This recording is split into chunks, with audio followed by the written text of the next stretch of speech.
Good morning student. आज हम BSTC first year में आज का हमारा पेपर है शिक्षा के उद्देश्य, ज्ञान तथा पाठ्यचर्या, जिसके अंतर्गत आज हम अध्ययन करेंगे मापन के कार्य।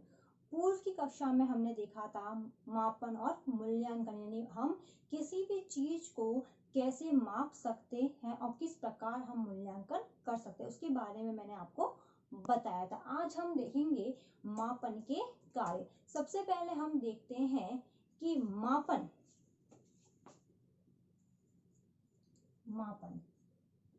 अब जो हमारा ये मापन है ये क्या करता है? संख्या प्रदान करता है। संख्या प्रदान करता है। क्यों? क्योंकि हम मापन के द्वारा किसी भी व्यक्ति या हम कहे जब हम हमारी ड्रेस बन जाते हैं तो वो हमारा जो सामने वाला व्यक्ति जो टेलर होता है वो हमें कपड़ों की लंबाई है, चौड़ाई है, इस प्रकार का माप लेता है। तो हम इस मापन के द्वारा हमें क्या प्राप्त होती है? संख्या प्राप्त होती है। अब हम देखते हैं मापन क्या है। किसी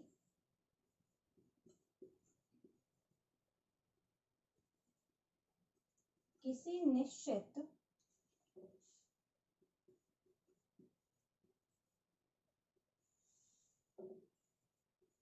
नियम के अनुसार, किसी निश्चित नियम के अनुसार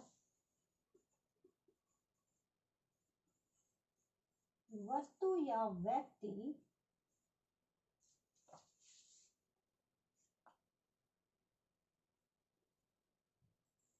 के आंकिक स्वरूप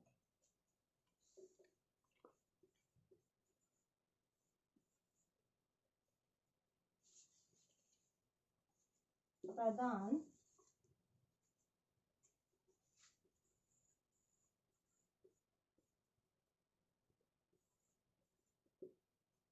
करता है। अब हम देखते हैं कि मापन किसी निश्चित नियम के अनुसार वस्तु या व्यक्ति के आंतरिक स्वरूप प्रदान करता है। यानी हम देखें तो मापन के द्वारा हम प्रतिशत है, अंक है, माध्य है, माध्यिका है, किसी व्यक्ति की लंबाई है, चौड़ाई है, ऊंचाई है आदि को हम माप सकते हैं। तो ये हम निश्चित नियम अनुसार इस चीज का पालन हम करते हैं। अगर हम देखें तो हमें किसी बच्चे का वजन देखना है, उसकी लंबाई देखनी है, उसकी चौड़ाई देखनी है, तो वह भी हम क्या करते हैं? इसके द्वारा हम मापते हैं। तो माप के द्वारा जब हम किसी वस्तु को मापते हैं तो वह क्या हो जाती है? सरल हो जाती है, जो कि प्रमाणिक विधि होती है, क्योंकि माप एक प्रकार का निश्चित होता है, यह कभी अप्रमाणित नहीं हो पाता है।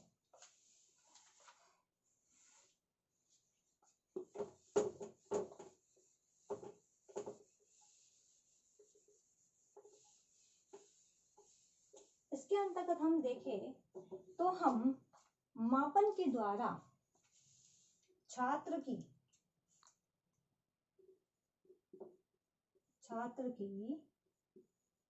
मानसिक बुद्धि लब्धि भी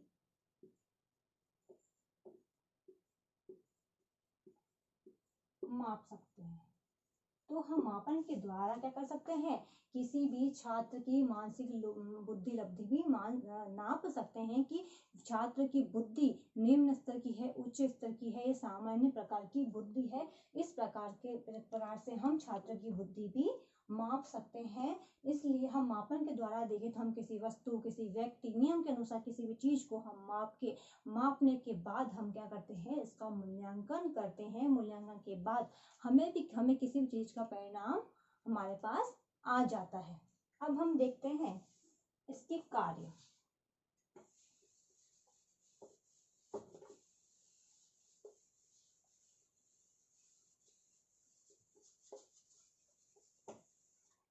मापन के कार्य।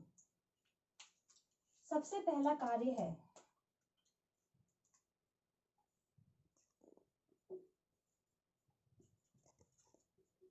भविष्यवाणी। अब हम छात्र की भविष्यवाणी भी कर सकते हैं। हम देखते हैं कि छात्र की बुद्धि लब्धि अगर 140 से ऊपर है तो क्या होता है कि छात्र की बुद्धि लब्धि अगर 140 से ऊपर होती है तो वह प्रखर बुद्धि वाला बालक कहलाता है, यानी उसकी मानसिक जो बुद्धि लब्धि है वो बहुत ही उच्च स्तर की है। तो क्या होगा कि हम किसी भी उससे माप सकते हैं कि वह बालक आगे जाके कुछ अच्छा कार्य यानी अपने व्यवसाय को अच्छा ले जा सकता है। उसकी बुद्धि लब्धि अच्छी होगी तो बच्चा पढ़ाई में तेज होता है। अगर हम देखें तो किसी की बुद्धि लब्धि कम है तो उसका मानसिक लेवल अगर कम होता है तो वो पढ़ाई में उसका कम मन लगता है। इसके साथ अगर हम देखते हैं किसी बच्चे की लंबाई अच्छी है तो हम भविष्य वाणी के द्वारा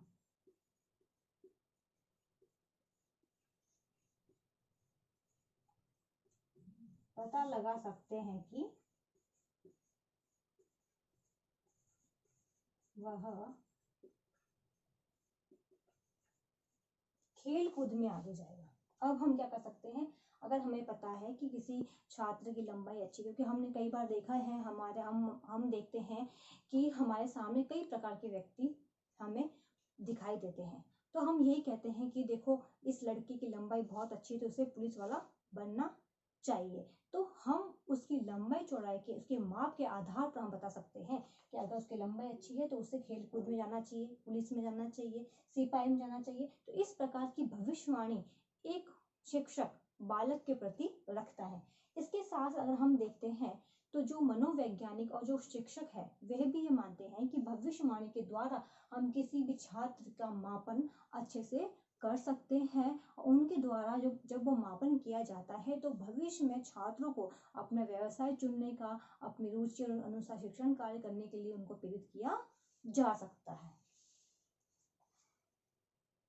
अब सेकंड है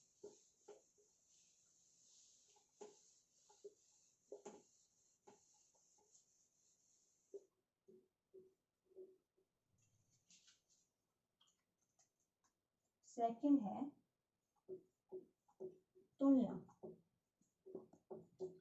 अब हम तुलना किस प्रकार करेंगे, इसके अंतर्गत हम देखते हैं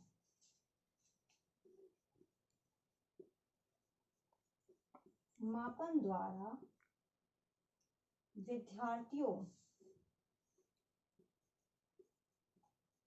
कक्षाओं, समूहों, विभिन्न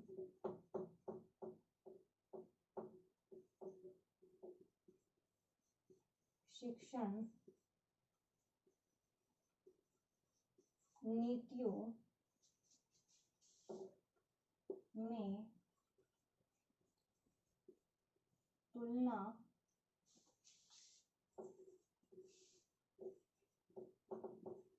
की जा सकती है। अब हम देखें तुलना विद्यार्थियों में कक्षा, समूह, विभिन्न शिक्षण नीतियों में तुलना की जा सकती है। अब हम मापन के द्वारा तुलना कैसे करेंगे, तो हमें देखना है कि हमने देखा है कि कक्षा में कई प्रकार के छात्र बैठते हैं जिनको क्या करते हैं हम विषय के अकॉर्डिंग क्या करते हैं, हम कक्षा में अलग अलग कक्षा में बांट देते हैं। इसके साथ हमने देखा है कि जो छात्र होते हैं उनका मानसिक स्तर भी अलग अलग प्रकार से होता है, या हम यूं कह सकते हैं कि हम किसी बच्चे की कक्षाओं में या किसी बच्चे की तुलना कर सकते हैं। जैसे हम कह सकते हैं कि ए सेक्शन है वह बी से अच्छा है, बी सेक्शन सी से अच्छा है। इस प्रकार की तुलना हम कर सकते हैं। तुलना के साथ हम देख सकते हैं हम छात्र के अंतर्गत तुलना किस प्रकार करेंगे कि ये छात्र गणित विषय में ज़्यादा अच्छा है, ये विज्ञान में है तो हम बता सकते हैं कि अगर इसका साइंस में अच्छा है तो आगे जाके ये डॉक्टर बनेगा, अगर ये आर्ट्स में अच्छा है तो आगे जाके इसको जो ऐसे इसके सब्जेक्ट होते हैं उसको चूज करना चाहिए। तो यानी हम प्राथमिक कक्षा से ही बच्चों में तुलना करना सीख जाते हैं ताकि बच्चे उन सब्जेक्ट को लेकर अपने व्यवसाय को आगे बढ़ाते हैं, उस चीज को अपने व्यवहार में उतारते हैं। तो हम अगर हम देखें तो छात्रों में हम इस प्रकार की तुलना हम आराम से कर सकते हैं। हम समूह में भी तुलना करते हैं, जैसे हम कक्षा में हमने देखा है कि हम कोई भी प्रतियोगिता करवाते हैं तो हम उन्हें ग्रुप में बांट देते हैं। ग्रुप में बांटने के बाद हम कहते हैं कि नहीं ए ग्रुप ने अच्छा काम किया है कि सी ग्रुप में काम किया। इस प्रकार की तुलना हम ग्रुप में भी करना हमें संभव हो जाता है, तुलना करना संभव हो जाता है। तो ये थे मापन के प्रकार, जो मैंने आपको आज 2 प्रकार पढ़ाए। नेक्स्ट प्रकार हम कल की क्लास में पढ़ेंगे। अब इससे संबंधित आज का आपका असाइनमेंट है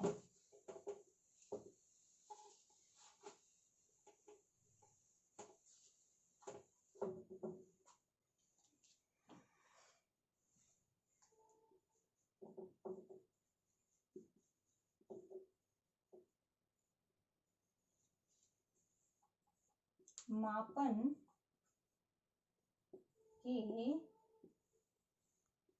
किन्हीं 2